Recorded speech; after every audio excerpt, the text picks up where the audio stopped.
Good morning students. BA part first में हम second paper कर रहे हैं और हमारा टॉपिक चल रहा है महात्मा गांधी।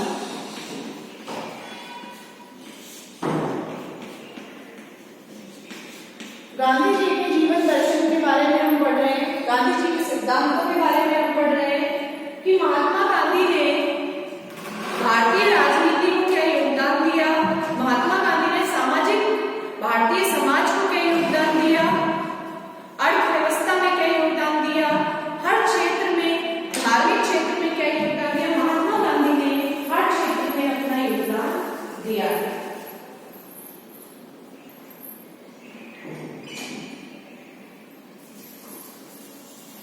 गांधी जी के राजनीतिक चिंतन के अंतर्गत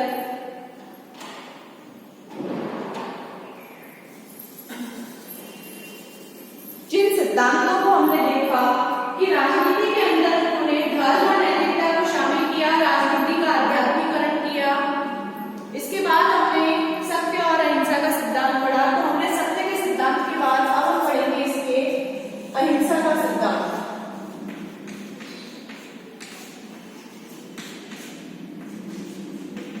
अहिंसा की अवधारणा के अंतर्गत हम पढ़ रहे हैं।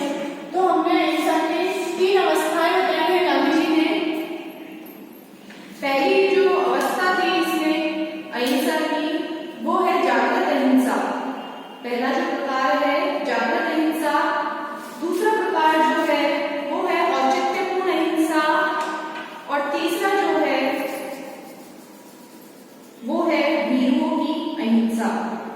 तो 2 अहिंसा हम पढ़ चुके हैं, जागृत अहिंसा और औचित्यपूर्ण अहिंसा। आज हम पढ़ेंगे वीरों की अहिंसा।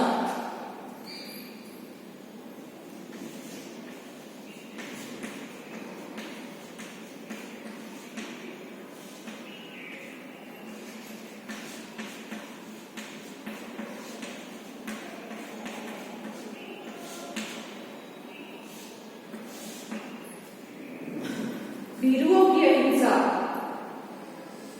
कई बार जो डरपोक और कायर व्यक्ति होते हैं वो भी अहिंसा का धर्म करते हैं। वो होते डरपोक हैं, उनमें क्षमता नहीं होती है कि वो सामने वाले का सामना कर सके, लेकिन वो दिखाते ये हैं कि वो किसी से डरते नहीं हैं और वो अहिंसक हैं। सामने वाला अगर ताकतवर होता है तो वो अहिंसक बन जाते हैं। तो ये जो है ये डरपोक और कायर व्यक्ति जो होते हैं वो ऐसा करते हैं। कई बार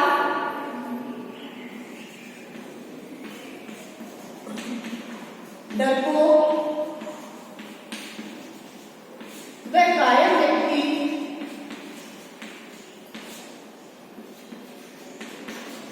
डरपोक व कायर व्यक्ति अहिंसा का दम करते हैं।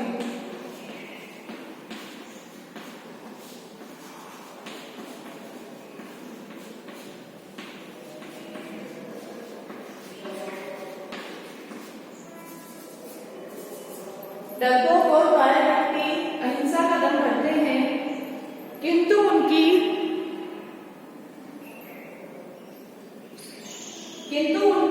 इस प्रवृत्ति को अहिंसा नहीं वरन डरपोक और कायर व्यक्तियों की निष्क्रिय हिंसा कहा जाना चाहिए।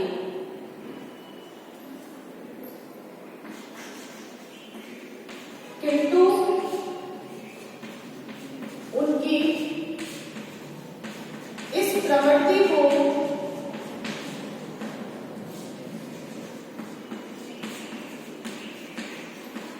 डरपोक व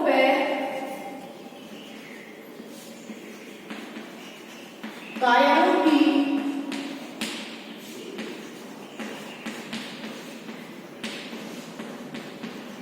निष्क्रिय हिंसा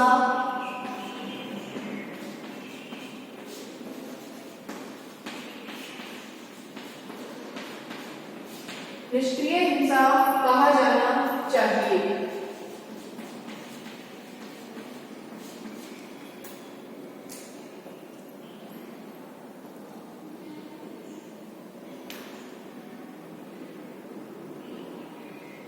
एक डरपोक व्यक्ति जो होता है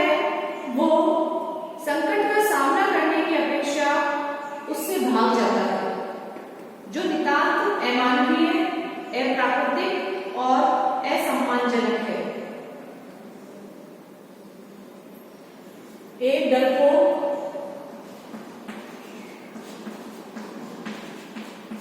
व्यक्ति संकट का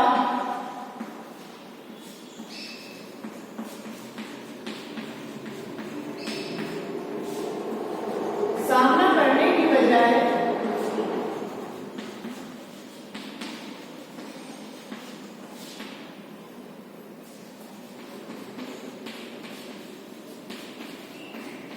भाग जाता है। एक व्यक्ति संकट का सामना करने की बजाय भाग जाता है तो जो नितांत अमानवीय, अप्राकृतिक और असम्मानजनक है, जो नितांत अमानवीय,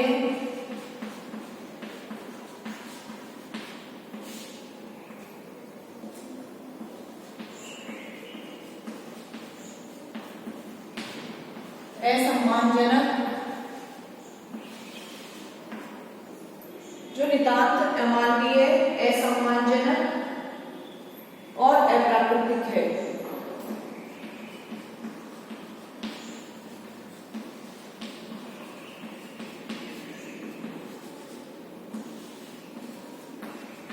और अप्राकृतिक है।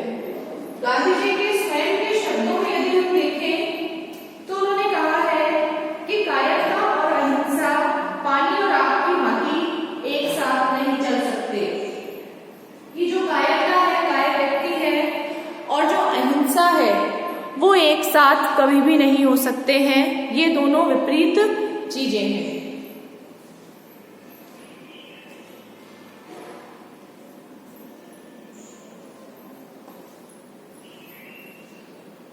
लिखे इसमें गांधी जी के शब्दों में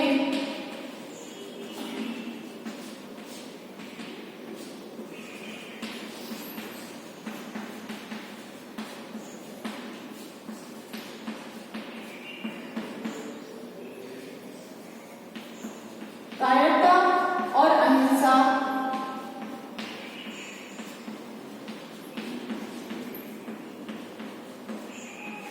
दोनों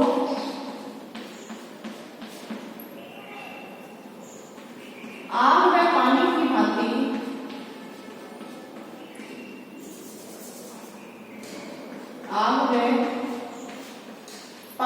भांति है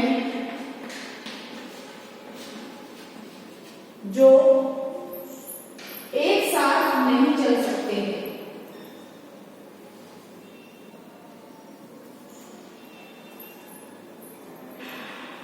जो एक साथ नहीं रह सकते। कि एक व्यक्ति कायर भी है और एक व्यक्ति कहता है कि मैं अहिंसक भी हूं। तो गांधी जी कहते हैं कि कायरता और अहिंसा जो है वो दोनों आग और पानी की तरह है, जो कभी भी एक साथ नहीं रह सकते। अहिंसा जो होती है वो वीरों का धर्म होती है और अपनी कायरता को अहिंसा की ओर में छिपाना निंदनीय तथा घृणित है।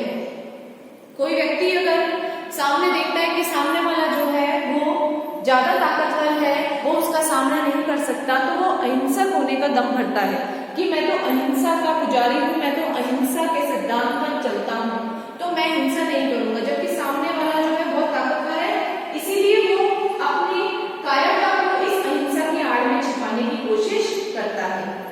और यदि कायरता और हिंसा में से किसी एक चीज को चुनना है, गांधी जी ने कहा है कि यदि आपको कायरता और अहिंसा में से किसी एक को चुनना है तो आप हिंसा को चुनिए। कायरता और हिंसा में से किसी एक को चुनना है तो आप हिंसा को चुनिए, लेकिन आप कायरता को मत चुनिए। गांधी जी कहते हैं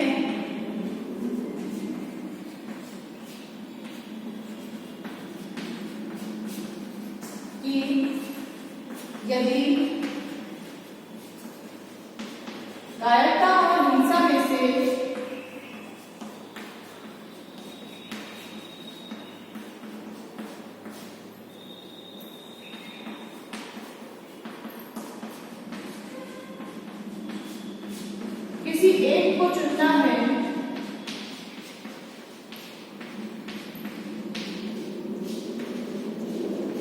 तो आप हिंसा को चुनिए।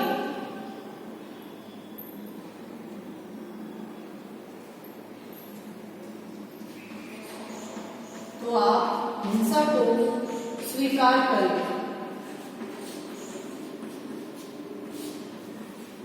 अगर दोनों में से किसी एक चीज को चुनना है तो आप कायरता और हिंसा में से आप हिंसा को चुनिए। उनका स्पष्ट विचार था कि यदि हमारे हृदय में हिंसा भरी है तो हम अपनी कमजोरी को छिपाने के लिए अहिंसा का आवरण पहने। इससे तो हिंसा होना ज्यादा अच्छा है। इसलिए गांधी जी जो है वो कायरता के पक्ष में बिल्कुल भी नहीं थे। उनका विचार था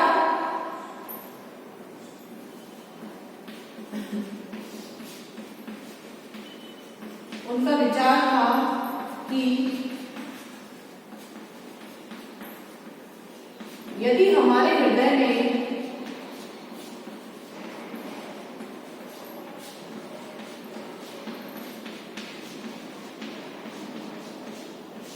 हिंसा भरी है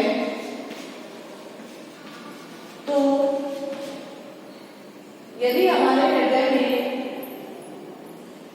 हिंसा भरी है तो हम अपनी कमजोरी को छिपाने के लिए तो हम अपनी कमजोरी को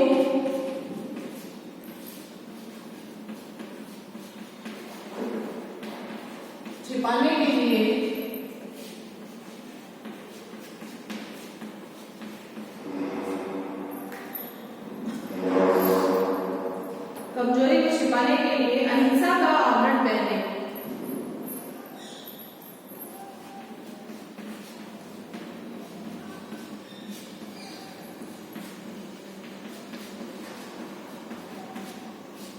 आवरण पहने इससे तो हिंसक होना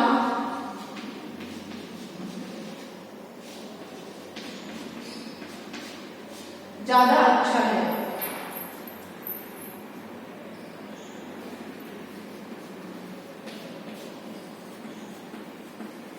इससे तो हिंसक होना ज्यादा अच्छा है कि यदि आप अपनी कमजोरी को छिपाने के लिए या आप अपनी डर को स्थिति को छुपाने के लिए यदि अहिंसा का सहारा ले रहे हैं, अहिंसा का आवरण पहन रहे हैं तो गलत है। इससे तो आपका हिंसक होना ज्यादा अच्छा है। ऐसा गांधी जी का मानना था। वो कहते थे कि कायरता के पक्ष में वो बिल्कुल नहीं है। वस्तुतः गांधी जी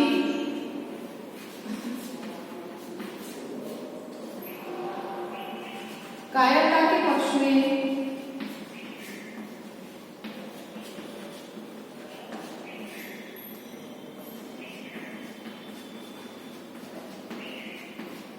कतई नहीं।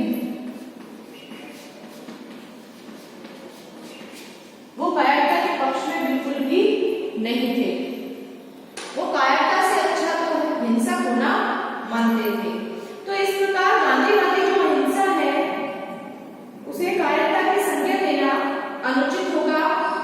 यह कायरता या पलायनवादी जो प्रवृत्ति है उसकी परिचायक नहीं है, वरन आत्मिक बल के रूप में वीरों का वास्तविक भूषण है। कि अहिंसा जो है उसे गांधीवादी अहिंसा को यदि आप कायरता कहे कि गांधी जी डरपोक थे या फिर वो कायरता को बढ़ावा देते थे कि वो हिंसा का सामना नहीं कर सकते थे इसीलिए उन्होंने अहिंसा का पाठ पढ़ाया, तो ये गलत होगा। गांधी जी कहते थे कि डरपोक व्यक्ति कभी भी अहिंसा के रास्ते पर नहीं चल सकता है। अहिंसा वीरों का आभूषण है, वीरों का ही भूषण है। जो वीर लोग हैं वही अहिंसक हो सकते हैं, ऐसा गांधी जी का मानना था। अहिंसा आत्मिक बल के रूप में गांधी जी ने कहा है कि अहिंसा आत्मिक बल के रूप में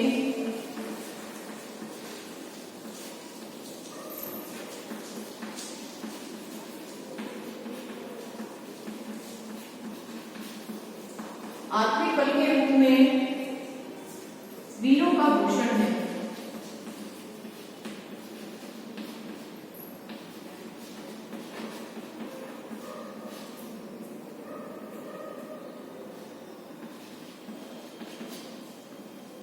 अहिंसा जो है वो आखिरी बल के रूप में वीरों का एक आभूषण है, ना कि कायर व्यक्तियों का आभूषण है या कायर व्यक्तियों के द्वारा अपनाया जाने वाला कोई स्थिति है, कोई सिद्धांत है। नोट कर लीजिए आप इसे। तो ये गांधी जी की अहिंसा, जो 3 प्रकार की अहिंसा है वो हमने पढ़ ली है। पहली है जागृत अहिंसा, दूसरी है औचित्यपूर्ण अहिंसा और तीसरी है वीरों की अहिंसा। गांधी जी ने अहिंसा के 3 प्रकार बताए हैं या 3 अवस्थाएं बताई हैं, क्योंकि उनका अहिंसा में दृढ़ विश्वास था।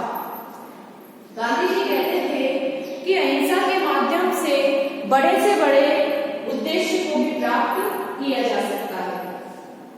चाहे व्यक्ति किसी भी स्थिति में हो, यदि वो अहिंसक है तो वो उस स्थिति से बाहर निकल सकता है। नोट कर लीजिए आप इसे। अहिंसा का सिद्धांत है ये।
इसके बाद हम पढ़ेंगे अहिंसा के राजनीतिक और सामाजिक आयाम।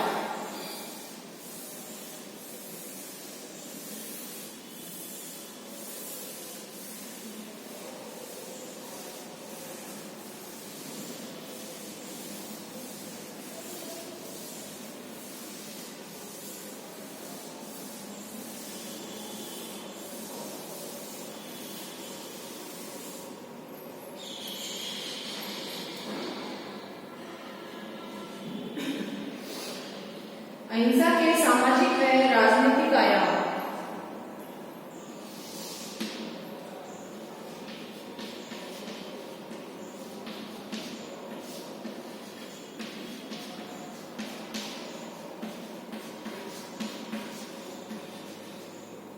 राजनीतिक व सामाजिक कि राजनीति के क्षेत्र में और समाज के क्षेत्र में अहिंसा क्या है वो हम पढ़ेंगे।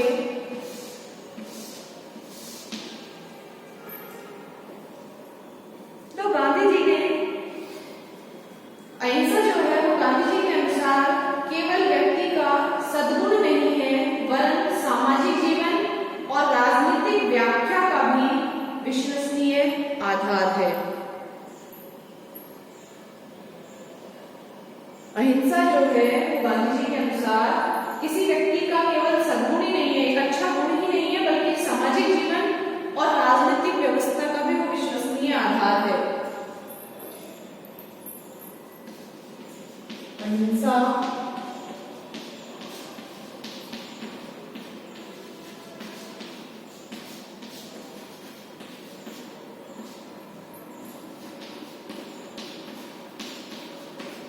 गांधी जी के अनुसार किसी व्यक्ति का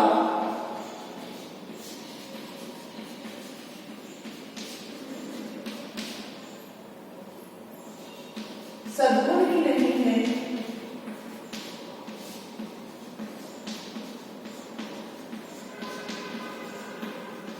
किसी व्यक्ति का सद्गुण ही नहीं है, बल्कि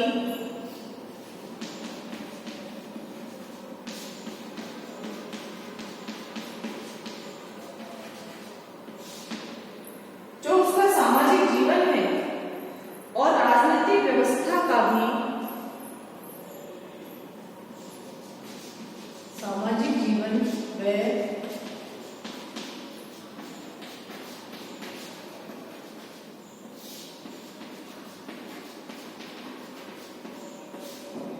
राजनीतिक व्यवस्था का भी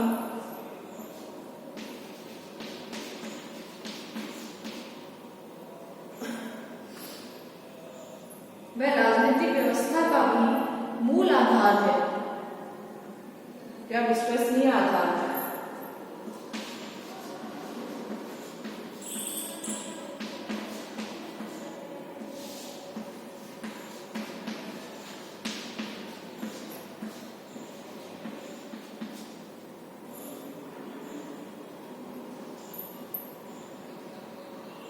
यदि हम अहिंसा के आदर्श को व्यक्तिगत सद्गुण तक सीमित रखते हैं, यदि हम अहिंसा के आदर्श को व्यक्तिगत जो गुण है व्यक्ति के स्वयं के गुणों तक ही सीमित रखते हैं, तो हम अहिंसा की व्यापक और रचनात्मक शक्ति जो है उसका अवमूल्यन करेंगे, उसका अवरोध करेंगे। इसीलिए जो अहिंसा है वो सिर्फ व्यक्ति तक ही सीमित नहीं है, बल्कि समाज में भी और राजनीतिक व्यवस्था में भी अपना एक स्थान रखती है। यदि हम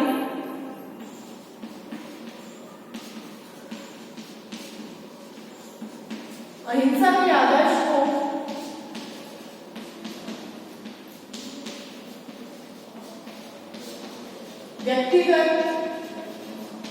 अहिंसा के आदर्श को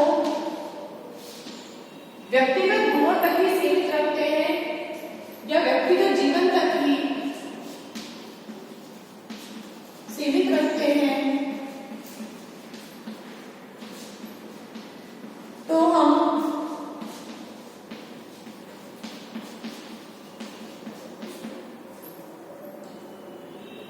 अहिंसा की व्यापक और रचनात्मक शक्ति का अवमूल्यन करते हैं।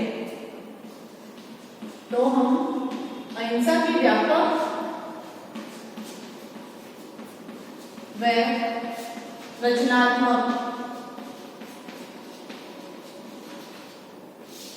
रचनात्मक शक्ति का अवमूल्यन करते हैं।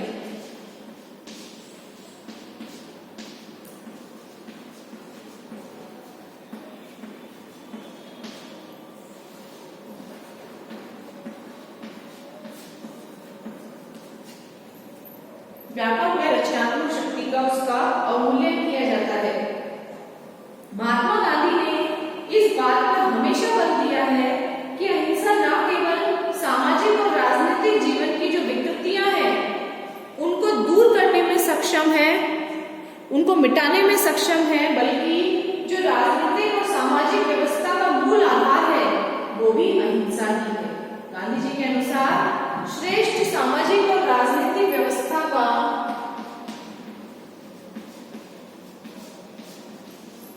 गांधी जी के अनुसार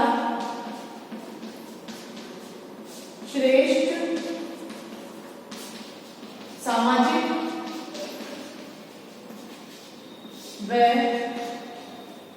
राजनीतिक व्यवस्था का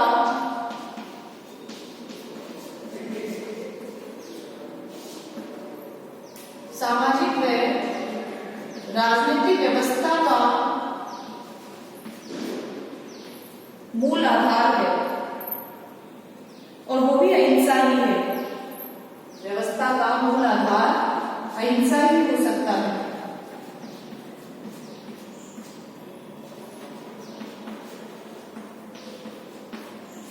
अहिंसा ही हो सकती है।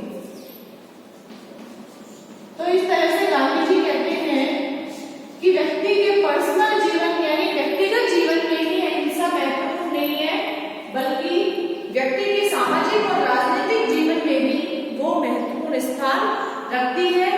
एक श्रेष्ठ सामाजिक व्यवस्था का, एक श्रेष्ठ राजनीतिक व्यवस्था का जो मूल आधार है वो अहिंसा ही है। और वह सामाजिक और राजनीतिक जीवन में जो विकृतियां आती हैं, जो समस्याएं आती हैं, उन्हें भी दूर करने में सक्षम है। अहिंसा सामाजिक जीवन और राष्ट्र के सामूहिक जीवन का सर्वोच्च धर्म है। अहिंसा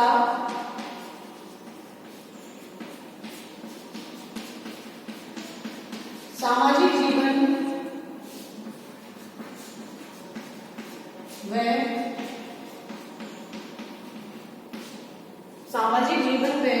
राष्ट्र के सामूहिक जीवन का सर्वोच्च धर्म है।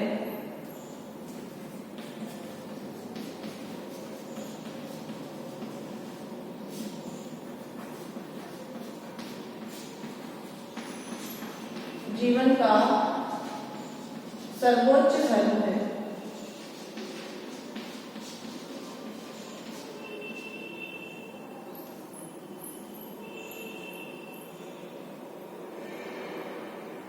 यह सामाजिक व राजनीतिक आचरण,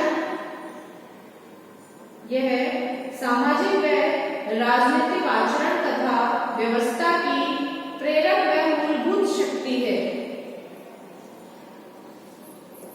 यह जो हिंसा है, यह सामाजिक और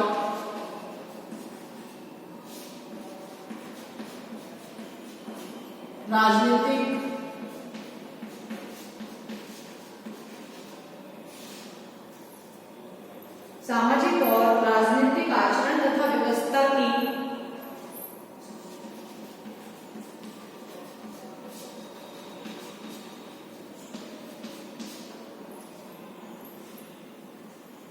मूलभूत शक्ति है।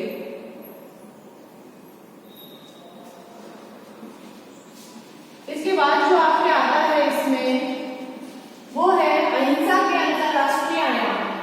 महात्मा गांधी की जो अहिंसा है, अहिंसा का जो सिद्धांत है, न केवल देश में बल्कि बाहर विदेशों में भी उसे ख्याति प्राप्त हुई है, वो एक मान्य सिद्धांत है। तो अहिंसा के अंतरराष्ट्रीय आयाम, और ये इस बात से पता चलता है कि 2 अक्टूबर को विश्व अहिंसा दिवस जो है वो WUNO के द्वारा, संयुक्त राष्ट्र संघ के द्वारा घोषित किया गया है।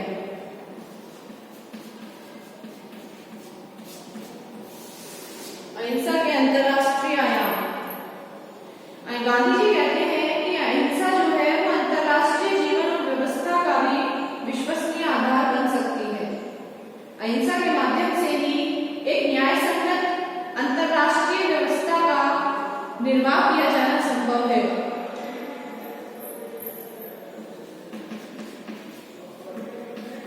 अहिंसा के माध्यम से ही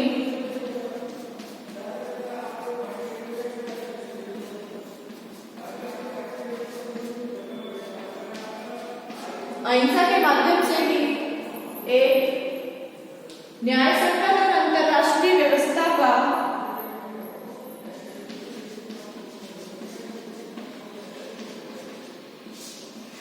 न्याय संगत है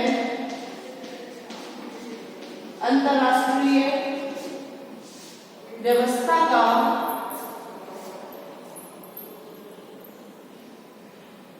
निर्वाह किया जाना संभव है।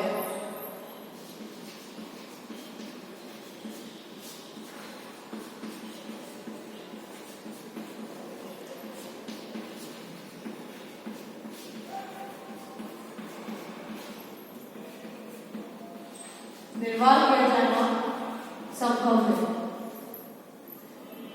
अंतरराष्ट्रीय जगत में भी अहिंसा जो है वो बहुत कारगर है और हर समस्या का समाधान जो है वो अंतरराष्ट्रीय जगत में भी अहिंसा के माध्यम से किया जा सकता है, ऐसा गांधी जी कहते हैं। एक लंबे अहिंसक संघर्ष का मार्ग अपनाकर हिटलर जैसे शक्तिशाली आक्रमणकारी के विरुद्ध भी आक्रमण को भी निष्फल किया जा सकता है। तो गांधीवाद का जो है वो एक पूर्ण नैतिक दर्शन है। एक लंबे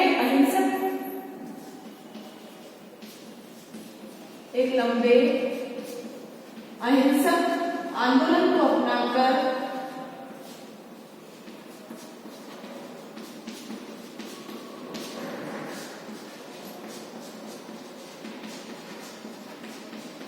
हिटलर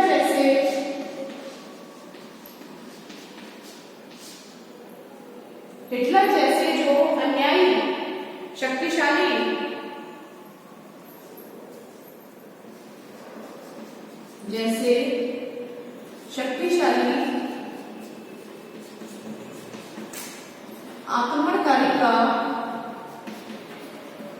आक्रमणकारी को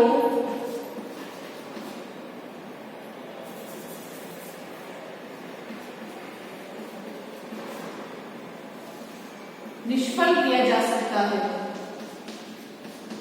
या उसके आक्रमण को निष्फल किया जा सकता है। तो ये गांधी जी का अहिंसा का सिद्धांत पढ़ रहे हो। गांधी जी ने अहिंसा का सिद्धांत दिया था।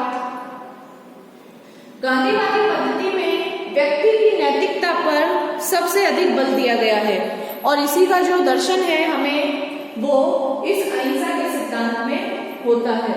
तो अहिंसा का जो सिद्धांत है वो आज के समय में, आज के परिप्रेक्ष्य में सबसे ज्यादा कारगर और मान्य जो सिद्धांत है वो है न केवल राजनीति के क्षेत्र में, सामाजिक क्षेत्र में, राष्ट्र के क्षेत्र में, बल्कि अंतरराष्ट्रीय क्षेत्र में भी अहिंसा जो है वो महत्वपूर्ण सिद्धांत बनकर उभरी है।